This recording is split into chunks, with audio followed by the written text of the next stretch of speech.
Assalamualaikum warahmatullahi wabarakatuh. Tim pengembangan bahan ajar kimia dari Program Studi Pendidikan Kimia Universitas Bengkulu tahun 2024 akan menjelaskan materi mengenai modul ajar dan LKPD fase F kelas 12. Nah, sebelum kita masuk ke modul ajar, kita ketahui terlebih dahulu bahwa modul ajar ini merupakan salah satu dari bahan ajar. Untuk itu kita bahas sedikit mengenai konsep bahan ajar. Bahan ajar merupakan sekumpulan materi ajar yang disusun secara runtut dan sistematis dengan menggambarkan konsep yang mengarahkan peserta didik untuk mencapai suatu kompetensi. Nah, jadi bahan ajar ini bisa dibilang sebagai alat bantu yang dapat digunakan sebagai pendukung atau pedoman dalam melaksanakan proses pembelajaran di kelas, yang mana bahan ajar ini bisa dapat berupa bahan ajar tertulis ataupun tidak tertulis. Menurut literatur, yaitu Marhadi dan kawan-kawan menyatakan bahwa bahan ajar merupakan informasi berupa alat dan teks yang diperlukan pendidik dalam perencanaan dan penelaah implementasi pembelajaran. Jadi, dengan bahan ajar ini lebih dapat memungkinkan peserta didik dalam mempelajari suatu kompetensi secara utuh. Lalu, kita ketahui juga bahwa kurikulum yang terbaru saat ini yaitu kurikulum Merdeka, di mana pada kurikulum Merdeka ini terdapat platform yang dinamakan Platform Merdeka Mengajar. Nah, di dalam platform tersebut, bahan ajar dapat disebut sebagai materi pendukung dari modul ajar yang disertai dengan panduan penggunaan. Jadi, dari penjelasan tersebut dapat kita simpulkan bahwa bahan ajar merupakan segala bentuk alat ataupun bahan yang disusun secara sistematis untuk membantu dalam proses kegiatan belajar mengajar sehingga dapat tercipta suasana lingkungan yang lebih memungkinkan peserta didik dapat belajar dengan baik dengan tujuan untuk mencapai tujuan pembelajaran yang diinginkan. Nah, jadi pada dasarnya bahan ajar perlu dilakukan pengembangan agar dapat mencapai standar kompetensi yang telah ditentukan oleh satuan pendidikan. Jadi adapun maksud dari pengembangan bahan ajar ini sendiri yaitu suatu cara atau proses secara bertahap untuk mencapai kesempurnaan ataupun kemajuan terhadap seperangkat materi pembelajaran yang disusun secara efisien dan sistematik, baik dari segi pengetahuan, keterampilan, dan sikap yang diajarkan pendidik kepada peserta didik. Nah, jadi dari sini bahan ajar itu kan bisa dapat dikategorikan menjadi 4 kelompok, yaitu bahan ajar cetak, bahan ajar audio, bahan ajar visual, maupun bahan ajar interaktif. Lalu, apa sih fungsi dari bahan ajar itu sendiri? Jadi, menurut strategi pembelajaran yang digunakan, fungsi bahan ajar dapat dibedakan menjadi 3 macam. Yang pertama, itu fungsi bahan ajar dalam pembelajaran klasikal. Nah, fungsi bahan ajar dalam pembelajaran klasikal ini maksudnya bahwa bahan ajar ini berfungsi sebagai satu-satunya sumber informasi serta pengawasan dan penggali pembelajaran. Yang kedua, bahan ajar itu berfungsi sebagai bahan pendukung dalam proses pembelajaran yang diterapkan. Lalu, untuk poin kedua, yaitu fungsi bahan ajar dalam pembelajaran individual, yaitu sebagai media utama dalam kegiatan pembelajaran, sebagai alat yang digunakan dalam proses pembelajaran untuk menyusun dan mengawasi proses peserta didik dalam memperoleh informasi, dan selanjutnya sebagai penunjang media pembelajaran individual lainnya. Lalu untuk poin ketiga, fungsi bahan ajar dalam pembelajaran kelompok. Nah, fungsi bahan ajar dalam pembelajaran kelompok ini yaitu sebagai bahan yang terintegrasi dengan proses belajar kelompok dengan cara memberi informasi mengenai latar belakang materi, informasi tentang peran orang-orang yang terlibat dalam belajar kelompok. Lalu yang terakhir sebagai bahan pendukung yaitu bahan belajar utama. Dan apabila dirancang sedemikian rupa, maka bisa meningkatkan motivasi belajar dari peserta didik. Nah, selain fungsi bahan ajar menurut strategi pembelajaran tadi, adapun 3 fungsi utama bahan ajar dalam kaitannya dengan penyelenggaraan proses belajar dan pembelajaran yang dikutip dari literatur, yaitu Aisyah dan kawan-kawan 2020 halaman ke-63, menyatakan bahwa pertama, fungsi bahan ajar itu yaitu sebagai pedoman bagi pendidik yang akan mengarahkan semua aktivitas dalam proses pembelajaran. Jadi, maksudnya itu juga sekaligus merupakan substansi kompetensi yang seharusnya diajarkan atau dilatihkan kepada peserta didik. Lalu yang kedua itu pedoman bagi peserta didik yang akan mengarahkan semua aktivitas dalam proses pembelajaran. Jadi sekaligus merupakan substansi yang seharusnya dapat dipelajari atau dikuasainya. Dan yang ketiga, alat evaluasi pencapaian penguasaan hasil pembelajaran. Maksud di sini, bahan ajar merupakan alat evaluasi pencapaian penguasaan hasil pembelajaran. Dengan fungsi tersebut, maka bahan ajar yang disampaikan harus sesuai dengan indikator dan kompetensi dasar yang ingin dicapai oleh pendidik. Nah, indikator dan kompetensi dasar ini harus tercantum dalam silabus mata pelajaran. Nah, pada kurikulum yang diterapkan sekarang, yaitu kurikulum Merdeka, umumnya bahan ajar yang digunakan berupa modul ajar. Kita bahas mengenai materi modul ajar, yaitu pertama, konsep dasar modul ajar. Nah, modul ajar merupakan salah satu jenis perangkat ajar untuk membantu proses pengajaran maupun pembelajaran yang disusun secara sistematis dan terstruktur. Jadi, modul ajar ini dapat berupa berbagai dokumen yang membuat tujuan, langkah, dan media pembelajaran serta asesmen yang dibutuhkan dalam satu topik berdasarkan alur tujuan pembelajaran atau ATP. Biasanya modul ajar digunakan oleh pendidik seperti guru atau dosen untuk menyampaikan materi kepada peserta didik dengan tujuan pembelajaran yang telah ditetapkan. Nah, modul ajar ini merupakan implementasi dari alur tujuan pembelajaran yang dikembangkan dari capaian pembelajaran dengan sasaran profil pelajar Pancasila. Faktanya, sulit bagi guru untuk meningkatkan efektivitas pengajaran tanpa disandingkan dengan modul ajar yang lengkap. Hal ini juga berlaku bagi peserta didik karena apa yang diajarkan guru itu juga tidak sistematis. Jadi materi yang diberikan mungkin tidak sesuai dengan kurikulum yang diterapkan. Oleh karena itu, modul ajar merupakan media utama untuk meningkatkan kualitas pembelajaran dan berperan bagi pendidik, peserta didik, dan proses pembelajaran. Oke, sekarang kita masuk ke bagian komponen modul ajar. Nah, di modul ajar itu terdapat komponen-komponen yang tersusun. Jadi komponen modul ajar ini merupakan dasar-dasar dalam penyusunan modul ajar serta kelengkapan persiapan pembelajaran. Dalam kata lain, komponen modul ajar ini berupa elemen-elemen penting yang membentuk struktur dan isi dari modul ajar. Jadi, sebelum itu, modul ajar dapat dikatakan perangkat ajar yang memiliki komponen yang lebih lengkap dibandingkan dengan perangkat ajar lain seperti RPP. Jadi, komponen modul ajar ini tidak baku, atau pendidik dapat menambahkan komponen lainnya sesuai dengan mata pelajaran dan kebutuhan. Nah, karena sebagai pendidik mengetahui situasi dan kondisi yang dihadapi, sehingga pendidik diberi kebebasan untuk mengembangkan modul ajar sesuai konteks lingkungan dan kebutuhan belajar dari peserta didik. Pada komponen modul ajar ini, terdapat 3 komponen utama. Yang pertama informasi umum, yang kedua kompetensi inti, dan yang ketiga lampiran. Mari kita bahas satu-satu. Nah, yang pertama yaitu informasi umum. Pada informasi umum ini terdapat beberapa poin. Yang pertama itu identitas modul. Pada identitas modul ini dapat berupa nama penyusun, institusi, dan tahun disusunnya modul ajar. Lalu ada jenjang sekolah, fase, kelas, materi, capaian pembelajaran, jumlah peserta didik, dan alokasi waktu. Jadi fase ini dia kan pada kurikulum Merdeka itu terdapat beberapa fase, di mana fase ini merupakan tahapan pembelajaran dilalui siswa berdasarkan tingkat kelas dan usia mentalnya. Jadi fase itu kan terdiri dari fase A hingga fase F.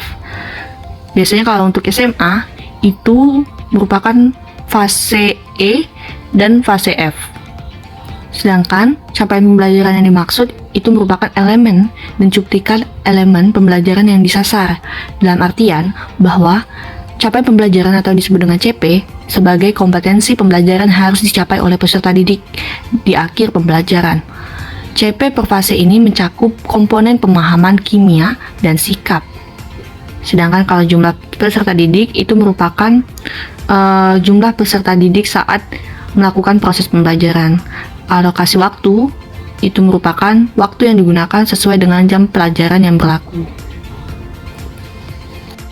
Selanjutnya yaitu kompetensi awal. Kompetensi awal ini merupakan pengetahuan atau keterampilan yang dimiliki oleh peserta didik sebelum mempelajari topik tertentu. Biasanya di dalam modul ajar terdapat elemen capaian pembelajaran yang dituju. Nah, elemen capaian pembelajaran ini terletak biasanya pada kompetensi awal. Menurut literatur, capaian pembelajaran per elemen itu mencakup 2 komponen, yaitu komponen kemampuan sains atau kimia dan keterampilan proses. Poin selanjutnya yaitu profil pelajar Pancasila. Profil pelajar Pancasila merupakan tujuan akhir dari suatu kegiatan pembelajaran yang berkaitan erat dengan pembentukan karakter peserta didik. profil pelajar Pancasila dapat tergambarkan dalam konten ataupun metode pembelajaran. Jadi, profil pelajar Pancasila di dalam modul ajar itu tidak perlu dicantumkan seluruh, namun bisa memilih profil pelajar Pancasila sesuai dengan kebutuhan dari kegiatan pembelajaran dalam modul ajar tersebut. Nah, pada profil pelajar Pancasila itu terdapat 6 elemen atau dimensi yang sudah dipertimbangkan. Yang pertama 3B, yaitu beriman, bertakwa kepada Tuhan Yang Maha Esa, serta berakhlak mulia. Selanjutnya, bergotong royong, ada mandiri, berkebinekaan global, bernalar kritis, dan kreatif. Untuk poin D yaitu sarana dan prasarana. Sarana dan prasarana merupakan fasilitas, alat, bahan, ataupun materi yang dibutuhkan sebagai penunjang kegiatan pembelajaran. Sarana merujuk pada suatu alat dan bahan yang digunakan, sedangkan prasarana merupakan materi dan sumber bahan ajar relevan yang digunakan dalam suatu kegiatan pembelajaran. Adanya ketersediaan dari materi disarankan untuk mempertimbangkan terlebih dahulu kebutuhan dari peserta didik dengan keterbatasan ataupun kelebihan yang dimiliki. Nah, salah satu contoh dari sarana prasarana adalah pemanfaatan teknologi dalam kegiatan pembelajaran agar lebih bermakna dan lebih dalam. Lalu, poin selanjutnya, target peserta didik. Adapun peserta didik yang menjadi target, yaitu peserta didik dengan kesulitan belajar. Jadi, peserta didik ini memiliki satu gaya belajar atau gaya belajarnya itu terbatas. Selain itu, peserta didik juga kesulitan dengan bahasa dan pemahaman materi yang diajarkan. Kurangnya percaya diri, sulitnya berkonsentrasi, dan lain-lain. Selanjutnya, peserta didik reguler atau tipikal. Nah, peserta didik ini dikategorikan umum. Dengan kata lain, peserta didik tidak ada kesulitan dalam mencerna dan memahami suatu materi yang diajarkan. Lalu, peserta didik dengan pencapaian tinggi. Peserta didik ini dapat mencerna dan memahami dengan cepat, mampu mencapai keterampilan berpikir tingkat tinggi atau HOTS, serta mempunyai keterampilan memimpin. Poin selanjutnya itu model pembelajaran. Model pembelajaran merupakan suatu model ataupun rangkaian pembelajaran yang menggambarkan pelaksanaan pembelajaran dengan sistematis. Nah, model pembelajaran ini dapat berupa model pembelajaran jarak jauh dalam jaringan atau PJJ daring, tatap muka, pembelajaran jarak jauh luar jaringan atau PJJ luring, dan blended learning di mana model pembelajaran ini dilaksanakan sesuai dengan kebutuhan pembelajaran di sekolah. Oke, selanjutnya ada komponen utama kedua yaitu kompetensi inti. Nah, di kompetensi inti ini terdapat pertama, tujuan pembelajaran. Tujuan pembelajaran ini merupakan suatu deskripsi mengenai pencapaian kompetensi yang akan dicapai oleh peserta didik setelah mereka mengikuti kegiatan pembelajaran. Tujuan pembelajaran harus mencerminkan unsur-unsur penting pembelajaran dan dapat diuji dengan menggunakan berbagai penilaian sebagai bentuk menunjukkan pemahaman. Lalu, ada poin pemahaman bermakna. Pemahaman bermakna ini merupakan informasi tentang manfaat yang akan diperoleh peserta didik setelah mengikuti proses pembelajaran. Dalam kata lain, pemahaman bermakna ini yaitu manfaat pembelajaran yang berkaitan dengan kehidupan sehari-hari. Contoh kalimat pemahaman bermakna seperti kehidupan manusia tidak akan terlepas dari zat kimia. Lalu, untuk poin selanjutnya, pertanyaan pemantik. Pertanyaan pemantik itu dapat dibuat oleh pendidik untuk menumbuhkan atau meningkatkan rasa keingintahuan dan kemampuan dalam berpikir kritis dari peserta didik. Pertanyaan pemantik ini dapat menuntun peserta didik untuk memperoleh pemahaman bermakna sesuai dengan tujuan pembelajaran. Contohnya pada pembelajaran kimia kelas 12, materi sifat koligatif larutan. Pertanyaannya seperti ini. Tahukah kamu mengapa es krim yang dijual oleh pedagang yang berkeliling tidak meleleh meski pada cuaca atau temperatur yang tinggi? Apakah pedagang membawa kulkas? Nah, dengan pertanyaan itu membuat peserta didik bisa berpikir ataupun memiliki keingintahuan. Oh iya, mengapa ya es krim itu tidak meleleh meskipun pada temperatur yang tinggi? Padahal kalau dipikir-pikir pedagang nggak bawa kulkas gitu ya. Nah, jadi ini yang membuat siswa memiliki rasa keingintahuan yang lebih.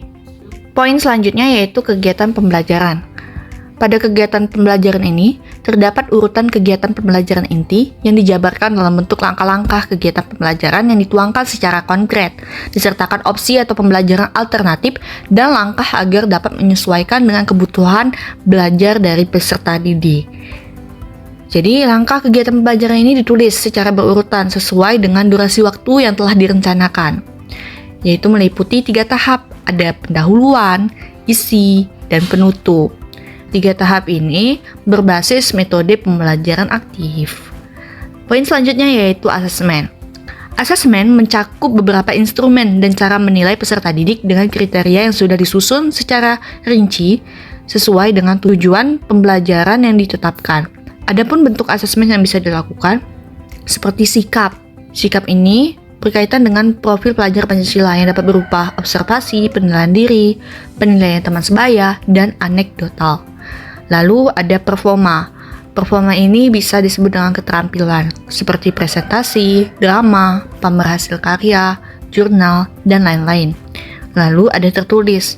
Tertulis ini asesmennya berupa pengetahuan, yaitu seperti tes objektif, esai pilihan ganda, isian, jawaban singkat, benar salah, dan lain-lain. Nah, dari asesmen sikap, performa, dan tertulis ini, asesmen itu dapat terdiri dari 3 jenis, yaitu diagnostik, formatif, dan sumatif. Diagnostik ini bertujuan untuk mengidentifikasi kompetensi, kekuatan, dan kelemahan siswa, di mana hasil dari asesmen ini digunakan sebagai rujukan untuk merencanakan pembelajaran. Contohnya seperti pretest gitu ya. Kalau untuk formatif, itu bertujuan untuk memantau atau memperbaiki proses pembelajaran yang dilakukan selama proses pembelajaran itu sendiri. Asesmen ini meliputi asesmen sikap dan keterampilan dengan teknik observasi dengan maksud mengevaluasi pencapaian dari tujuan pembelajaran. Dan terakhir itu sumatif. Kalau sumatif ini, dia menilai pencapaian tujuan pembelajaran dan capaian pembelajaran dari peserta didik. Jadi asesmen sumatif ini dilakukan pada akhir pembelajaran menggunakan teknik tertulis seperti soal pilihan ganda ataupun soal esai gitu ya. Lalu poin selanjutnya yaitu pengayaan dan remedial. Pengayaan adalah kegiatan pembelajaran yang diberikan kepada peserta didik dengan capaian tinggi agar mereka dapat memaksimalkan potensi belajar peserta didik secara optimal. Sedangkan remedial diberikan kepada peserta didik yang lebih membutuhkan bimbingan untuk memahami materi ataupun pembelajaran yang mengulang. Saat merancang kegiatan pengayaan, itu perlu juga diperhatikan mengenai diferensiasi. Contohnya, lembar belajar atau lembar kegiatan yang berbeda dengan kelas. Oke, komponen modul ajar yang terakhir yaitu lampiran. Nah, di lampiran ini mencakup pertama LKPD atau lembar kerja peserta didik. Lembar kerja peserta didik ini merupakan alat yang berguna dalam pendidikan, di mana dalam konteks kurikulum merdeka, LKPD merupakan suatu panduan yang disusun atau dirancang untuk membantu peserta didik dalam proses belajar. Lembar kerja dilampirkan ini ditujukan peserta didik untuk membantu proses belajar. Menurut literatur Pratiwi dan Indrayani 2023 halaman 148 hingga 149 menyatakan bahwa rancangan modul ajar yang dibuat itu terdiri dari cover depan, redaksi, LKPD yang meliputi tujuan pembelajaran, petunjuk pengerjaan soal, informasi alat dan bahan yang diperlukan, kegiatan-kegiatan yang harus dilakukan peserta didik, serta soal-soal dan kolom pengerjaan soal yang wajib dijawab oleh peserta didik. Nah, pada LKPD ini ada tahapan-tahapan penting dalam merancang LKPD. Yang pertama, identifikasi tujuan pembelajaran. Jadi dalam LKPD ini, pendidik harus menentukan tujuan pembelajaran yang ingin dicapai. Jadi pastikan tujuan tersebut sesuai dengan kompetensi yang ingin ditingkatkan. Lalu kedua, pilih metode dan media pembelajaran. Nah, metode dan media pembelajaran yang digunakan itu harus sesuai. Contohnya dapat berupa teks, gambar, video, ataupun kombinasi dari semuanya. Yang ketiga, rancang isi LKPD. Nah, isi LKPD dapat disusun dengan struktur yang jelas dan terstruktur. Dalam menyusun LKPD, sebaiknya digunakan bahasa yang jelas dan mudah dipahami oleh peserta didik. Dalam LKPD juga perlu adanya kalimat-kalimat instruksi untuk memudahkan peserta didik dalam mencapai tujuan pembelajaran. Lalu, ada tahapan tambahkan latihan dan tugas. Jadi, tambahkan pertanyaan-pertanyaan berupa tugas atau latihan yang dapat menuntun peserta didik untuk mencapai tujuan pembelajaran. Pastikan latihan tersebut dapat menguji pemahaman peserta didik. Lalu yang kelima, evaluasi dan revisi. Setelah LKPD selesai dibuat, akan lebih baik dilakukan evaluasi terhadap materi yang diajarkan. Revisi juga diperlukan untuk memastikan kualitas dari LKPD tersebut. Jadi, LKPD ini memiliki beberapa manfaat, seperti memudahkan pemahaman konsep, mendorong kreativitas peserta didik untuk lebih berpikir kreatif dan berinovasi, mengukur kemajuan peserta didik dengan cara melihat hasil tugas ataupun latihan di dalam LKPD, sehingga pendidik dapat menilai sejauh mana peserta didik dapat memahami materi yang diajarkan. Dan manfaat selanjutnya, pembelajaran mandiri. Jadi, di LKPD ini juga menyediakan pembelajaran mandiri, di mana sebagai panduan belajar di luar waktu pelajaran. Nah, dengan demikian, LKPD bertujuan untuk menciptakan pengalaman pembelajaran yang lebih interaktif, kreatif, dan sejalan dengan perkembangan masa kini. Selanjutnya, poin bahan bacaan guru dan peserta didik. Bahan bacaan guru dan peserta didik ini digunakan sebagai pemantik sebelum memulai kegiatan pembelajaran dan pada saat atau pada akhir suatu kegiatan pembelajaran untuk memperdalam pemahaman terhadap suatu materi. Poin selanjutnya juga ada glosarium. Nah, glosarium pastinya sudah tahu merupakan kumpulan istilah berdasarkan abjad dalam suatu bidang studi, berdasarkan definisi dan maknanya. Jadi, glosarium ini diperlukan untuk kata dan istilah yang memerlukan penjelasan yang lebih rinci ya. Dan poin terakhir, yaitu daftar pustaka. Tentunya, daftar pustaka ini sangat penting, karena daftar pustaka merupakan sumber informasi referensi yang digunakan dalam pengembangan modul pendidikan. Referensi yang dimaksud adalah seluruh sumber belajar, seperti buku peserta didik, buku referensi, majalah, koran, situs internet, lingkungan sekitar, narasumber, dan lain-lain yang termasuk sumber belajar. Bahasan selanjutnya, mendesain instrumen penilaian. Nah, bagaimana sih kita bisa mendesain instrumen penilaian? Yang pertama, tentukan tujuan penilaian. Jadi kalau untuk penilaian sikap dalam kurikulum Merdeka itu dapat dilakukan dengan teknik observasi selama proses pembelajaran. Guru akan mencatat semua tindakan, perilaku, perubahan, dan perkembangan sikap siswa dalam jurnal ataupun lembar observasi. Jadi ada pula aspek yang dinilai dalam penilaian sikap individu, yaitu religius, disiplin, jujur, tanggung jawab, toleransi, gotong royong, santun, dan percaya diri. Untuk penilaian performa atau keterampilan, penilaian terhadap keterampilan praktis, kemampuan berkomunikasi, dan penerapan pengetahuan dalam situasi nyata. Keterampilan praktis, kemampuan berkomunikasi, dan penerapan pengetahuan dalam situasi nyata. Setelah kita menentukan tujuan penilaian, buat rubrik penilaian. Nah, buat daftar kriteria yang relevan dengan tujuan penilaian. Kriteria ini harus spesifik dan dapat diukur. Nah, lalu buat skala penilaian, misalnya 1 sangat kurang, 2 kurang, 3 baik, 4 sangat baik, seperti itu. Setelah kita membuat rubrik penilaian, selanjutnya kita mendesain instrumen penilaian.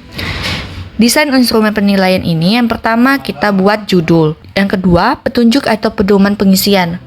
Petunjuk atau pedoman pengisian ini mengarahkan penilai dalam mengisi kolom di tabel penilaian, misalnya dengan cara di checklist, disilang, ataupun lain-lain. Yang ketiga, penjelasan kriteria. Penjelasan kriteria ini untuk menjelaskan keterangan dari kriteria yang ada di penilaian. Misal angka 1 sampai 4, di mana angka 1 jika peserta didik sangat jarang melakukan sesuai dengan pernyataan yang ada di kolom penilaian. Angka 4 jika peserta didik selalu melakukan pernyataan di kolom penilaian gitu.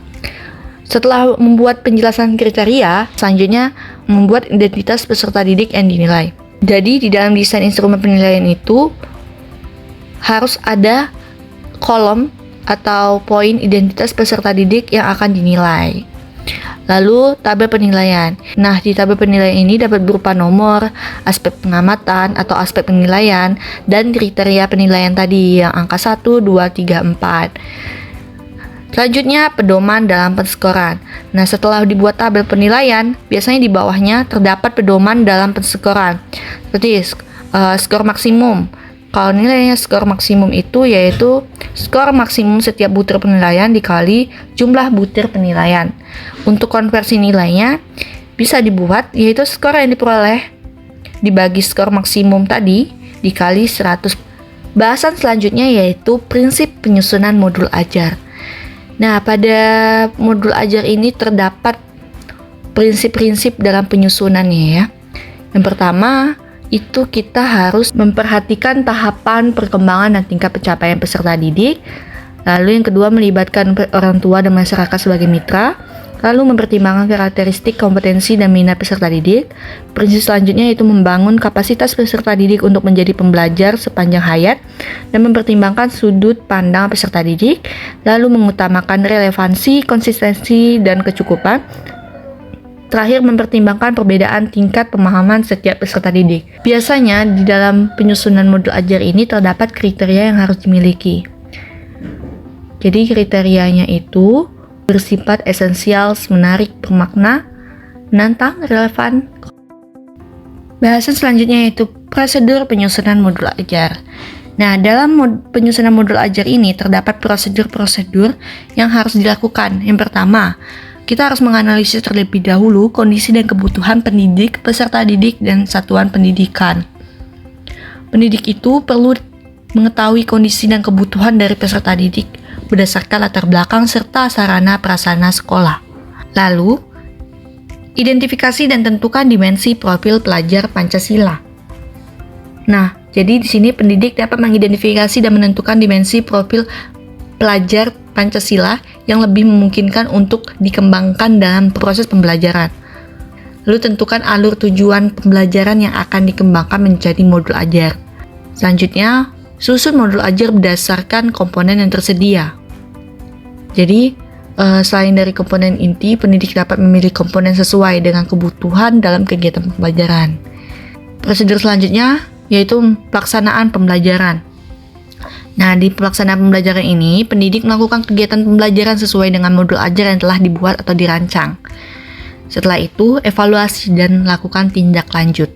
Jadi setelah melakukan kegiatan pembelajaran, pendidik dapat mengevaluasi bagaimana efektivitas modul ajar yang telah digunakan dan tindak lanjut seperti apa untuk pembelajaran berikutnya.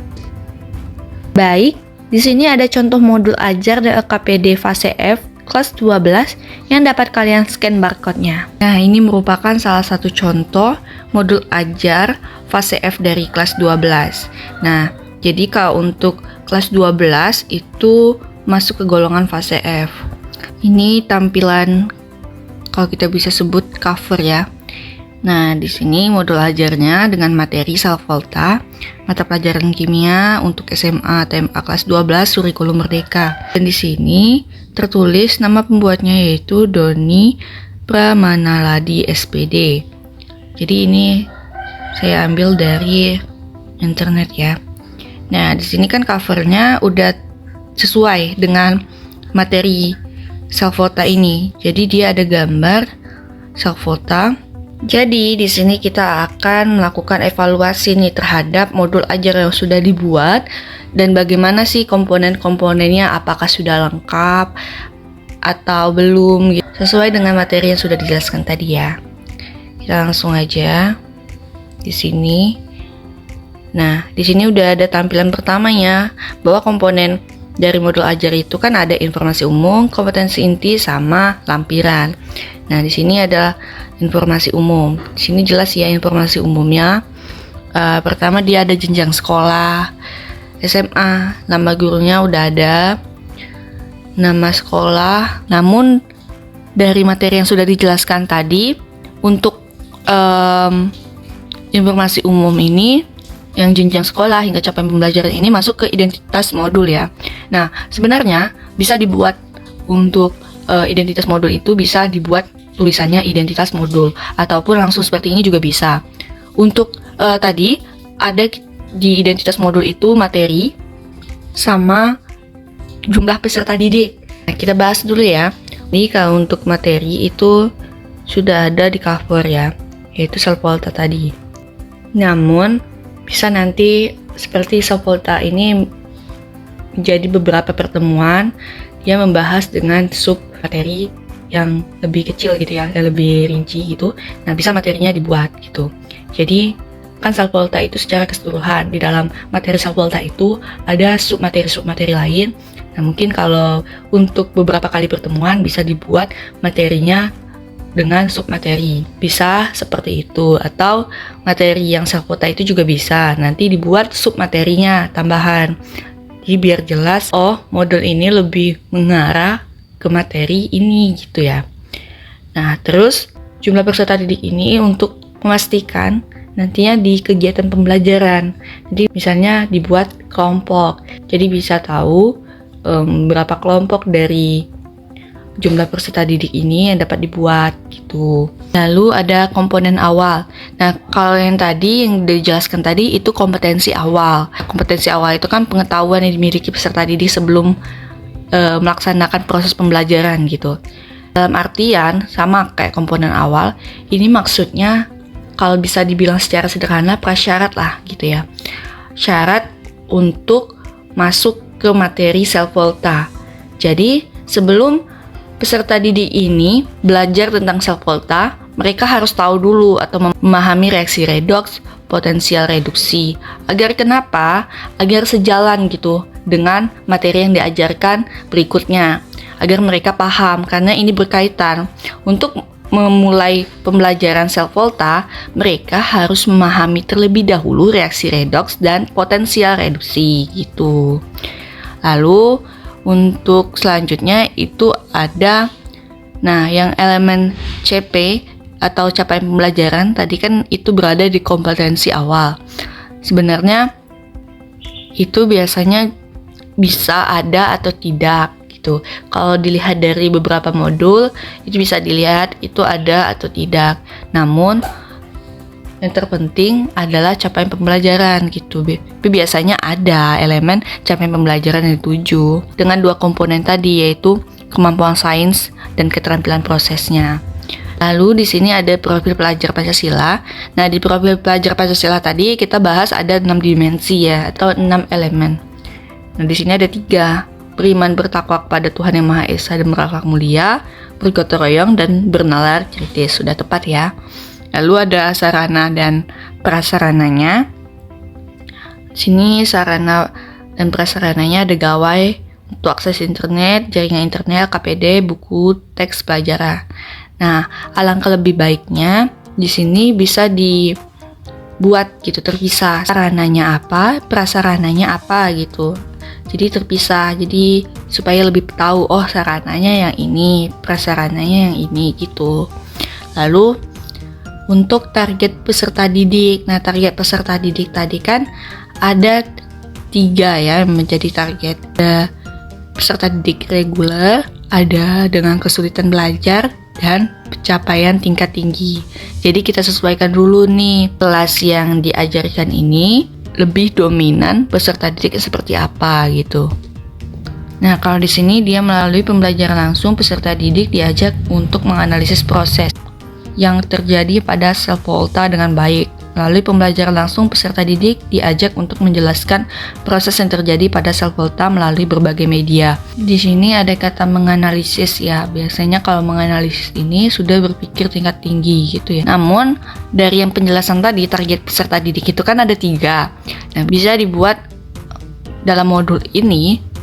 Jadi seperti modul ini dapat digunakan oleh peserta didik dengan tipe apa ya, atau bisa dengan tipe semuanya, reguler bisa, dengan yang mengalami kesulitan belajar juga bisa, yang memiliki pencapaian tinggi juga bisa. Selain itu, pada poin target peserta didik ini bisa sebenarnya dijabarkan gitu, biar lebih jelas dan sesuai gitu. Modul ini mau mengarah untuk peserta didik seperti apa. Lalu untuk poin selanjutnya, metode pembelajaran yang digunakan. Kalau di penjelasan tadi itu poinnya model pembelajaran ya. Nggak apa-apa mau dibuat metode pembelajaran yang digunakan gitu, atau model pembelajaran, tapi alangkah lebih baiknya juga bisa dibuat secara lengkap. Misalnya poin selanjutnya ini pendekatan atau model atau metode pembelajaran. Karena kalau kita ketahui bahwa jika ditulis metode pembelajaran aja, berarti penjelasannya tentang metode pembelajaran gitu ya. Nggak ada model, nggak ada pendekatannya. Nah tadi bisa dibuat juga. Tadi kan model pembelajaran. Tapi seperti itu sih alangkah lebih baiknya. Namun tadi menyesuaikan, kebanyakan itu model pembelajaran, terus isi dari model pembelajaran itu bisa dijabarkan lagi, metode yang digunakan seperti apa, pendekatannya apa, modelnya apa gitu. Nah, kalau yang di sini berdasarkan hasil analisis asesmen sebelumnya menunjukkan model pembelajaran yang tepat adalah discovery learning, menggunakan metode pengamatan video percobaan, diskusi kelompok, presentasi serta menggunakan pendekatan TPEC. Nah, jadi boleh seperti ini dijabarkan atau dibuat poin-poin ya. Lalu untuk komponen modul ajar selanjutnya itu komponen inti atau kompetensi inti. Nah, di komponen inti atau kompetensi inti ini mencakup pertama itu tujuan pembelajaran tadi ya. Kalau dijelaskan ada tujuan pembelajaran. Nah, ini udah sesuai, tujuan pembelajarannya udah banyak. Namun kalau secara sederhananya bisa dibuat tujuan pembelajaran yang benar-benar untuk dicapai gitu ya. Jadi di sini kan banyak tuh menunjukkan sikap beriman dan bertakwa, menunjukkan perilaku. Sebenarnya ini dikategorikan tujuan pembelajaran yang bukan utama. Nah, kalau dari materinya yang utama ini yaitu bagian tujuan pembelajaran ketiga dan 4, mengamati, mengevaluasi, lalu menganalisis proses kerja self volta. Jadi, tujuan pembelajaran ini harus dicapai di akhir pembelajaran. Lalu, di sini juga terdapat indikator ketercapaian dari tujuan pembelajaran. Jadi, indikator-indikatornya. Nah, tadi kalau dijelaskan itu nggak ada, tapi ini opsional ya. Bisa dibuat, bisa tidak. Terus, di sini ada pemahaman bermakna. Nah, di pemahaman bermakna ini kalau kita kilas balik dengan penjelasan tadi, itu kan informasi yang tentang manfaat ya, yang akan diperoleh peserta didik setelah mereka mengikuti proses pembelajaran gitu ya. Jadi di sini pemahaman bermaknanya seperti ini ya. Self volta merupakan salah satu sistem yang dapat menghasilkan listrik yang berguna dalam kehidupan sehari-hari. Penerapan self volta pada zat-zat yang ramah lingkungan dapat menjadi solusi penghasil listrik di masa depan. Jadi maksudnya pemahaman bermakna ini dari materi tadi bisa dikaitkan dengan kehidupan sehari-hari itu ya, yang bermakna. Udah sesuai ya, sudah ada berarti. Lalu untuk pertanyaan pemantik. Nah, pertanyaan pemantik ini tadi untuk meningkatkan ya rasa keingintahuan peserta didik sehingga mereka ada kemampuan nih dalam berpikir kritisnya gitu ya. Sehingga mereka terpacu untuk lebih semangat mengikuti pembelajaran agar apa yang mereka ingin tahu, apa yang ada di pikiran mereka tuh bisa terjawab saat selesai proses pembelajaran atau di akhir proses pembelajaran. Nah, untuk pertanyaan pemantik pada modul ini, baterai dapat menghasilkan listrik dan sangat bermanfaat bagi kehidupan kita. Bagaimana cara kerja baterai itu sehingga menghasilkan listrik? Nah, bisa, ternyata dari pertanyaan ini bisa memunculkan rasa keingintahuan dari peserta didik. Ya, gimana ya cara kerja dari baterai ini sehingga dapat menghasilkan listrik, apakah ada sesuatu di dalam baterai ini, apa sih kalau ada gitu, sehingga ya mereka semangat untuk belajar dan ingin mengetahui jawaban dari rasa keingintahuan mereka.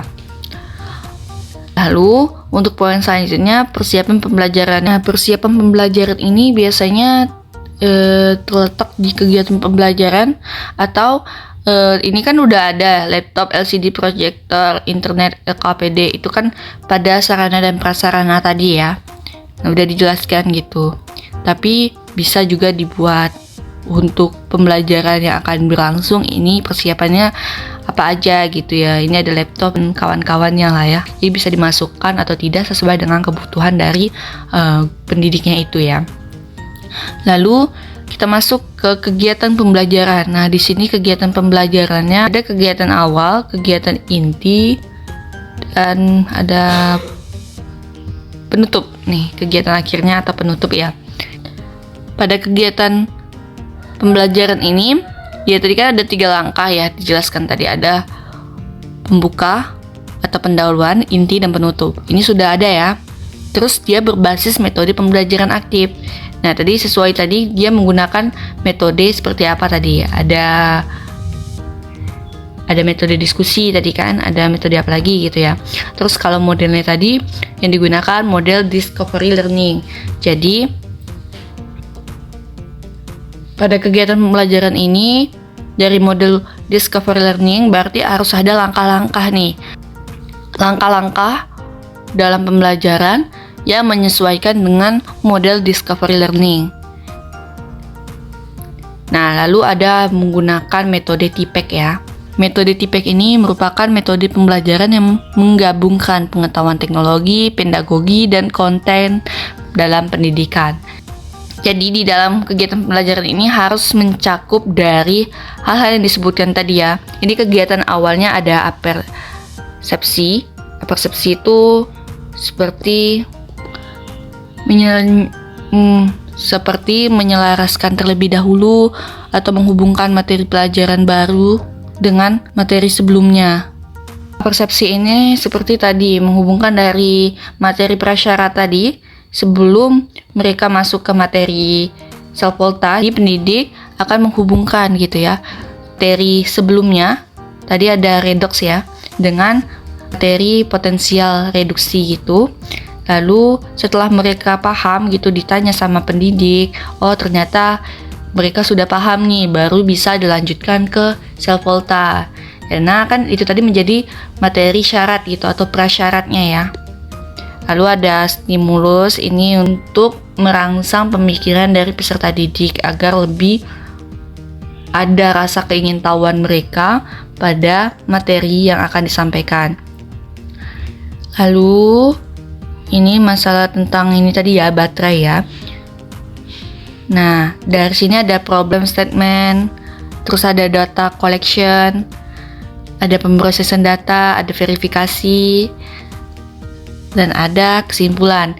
Nah, ini yang saya sebutkan tadi, itu merupakan langkah-langkah dalam metode pembelajaran Discovery Learning. Setelah kegiatan inti, ada namanya kegiatan akhir atau penutup. Nah, kegiatan akhir ini biasanya dilakukan dengan asesmen gitu ya.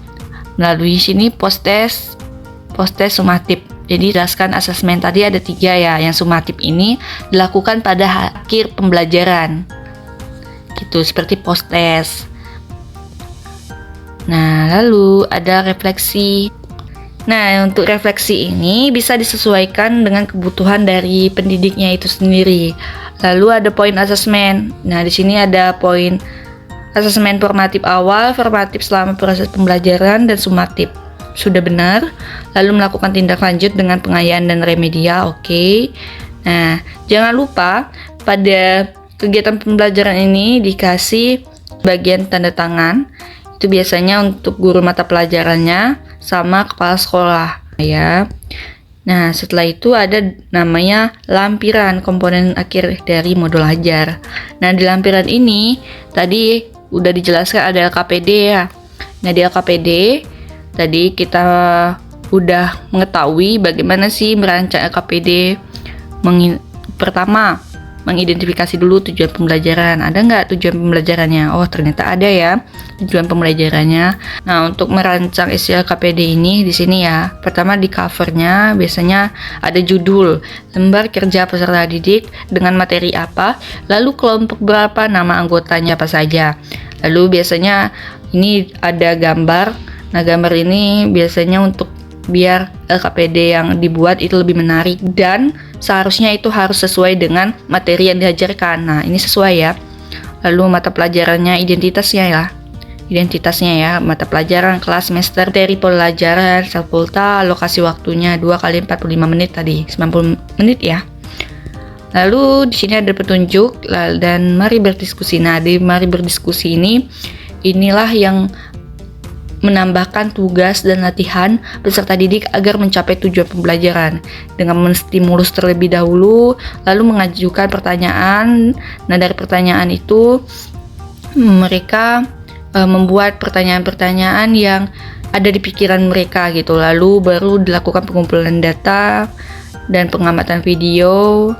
Dari pengamatan video ada pertanyaan yang harus mereka jawab atau latihan itu ya, dan menganalisis data. Nah, data-data yang mereka dapatkan tadi dianalisis ya, dan diverifikasi, dan akhirnya itu kesimpulan dari pembelajaran yang telah didapat, apa sih kesimpulannya gitu ya.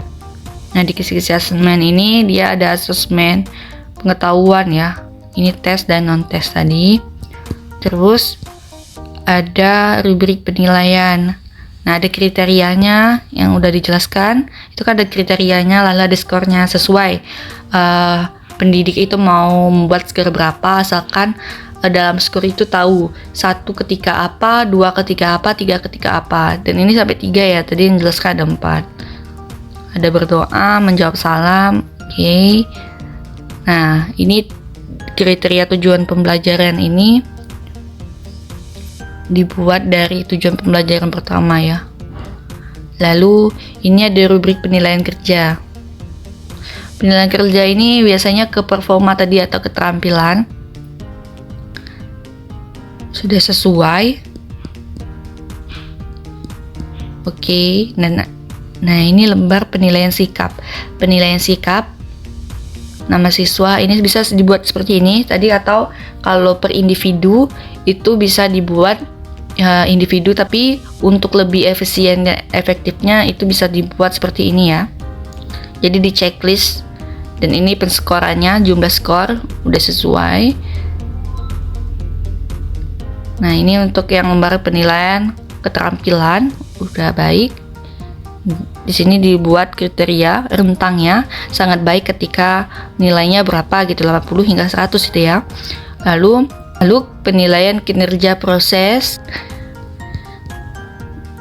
Nah, ini yang untuk post-test tadi yang sumatif, instrumen penilaiannya. Ini sepertinya kalau di modul ini udah pas ya.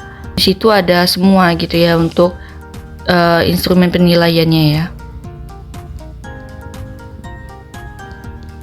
Gambar sumatif, formatifnya juga ada. Non kognitifnya juga ada, bagus.